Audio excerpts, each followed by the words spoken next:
Թրամփի երթուղուց մինչև գալիք խորհրդարանական ընտրություններ Ռոբերտ Քոչարյանը լրագրողների հետ հանդիպմանը քարտեզով էր եկել, մեկնաբանելով Հայաստանի կառավարության խաղաղության խաչմերուկ ծրագիրն ու Վաշինգտոնյան գագաթնաժողովի համաձայնությունները, Քոչարյանն ասում է Թուրքիան Վրաստանի հետ ուղիղ հաղորդակցություն ունի, Վրաստանն իր հերթին Ադրբեջանի հետ, վերջինս Իրանի, Իսլամական Հանրապետությունն էլ Թուրքիայի հետ։ Ուրեմն Հայաստանն իր աշխարհաքաղաքական դիրքով տրանսպորտային ներուժ չունի տարածաշրջանային երկրների համար, բացի Թուրքիա-Ադրբեջան կապն ապահովելուց։ Խոսելով օգոստոսի 8-ին Վաշինգտոնում նախաստորագրված փաստաթղթի կողմերի ստացած հնարավորությունների մասին, Քոչարյանն ասում է Ամերիկայի Միացյալ Նահանգները շատ կոնկրետ ստացել է ապագա միջանցքի վերահսկողություն, Իրանի հետ սահմանի փաստաթի վերահսկողության եւ Նոբելյան մրցանակին Թրամփի թեկնածությունն առաջադրելու հնարավորություններ։ Ինչ է ստացել Ադրբեջանը՝ միջանցքի իրավունք Հայաստանի Հանրապետության տարածքով, Մինսկի խմբի լուծարում, 907-րդ բանաձևի չեղարկում։ Ինչ է ստացել Հայաստանը, անկեղծանալով Քոչարյանն ասում է, փորձել է գտնել որևէ կոնկրետություն,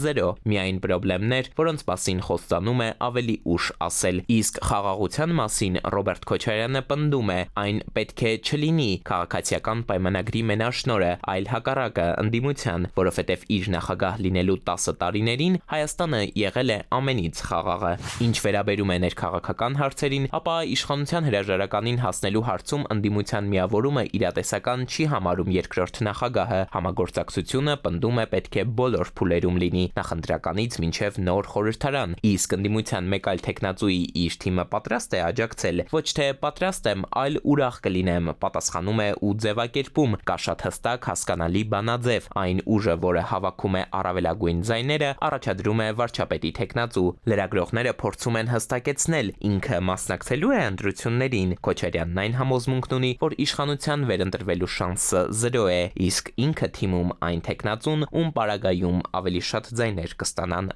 Էդուարդ Պողոսյան, Ժամ լրատվական։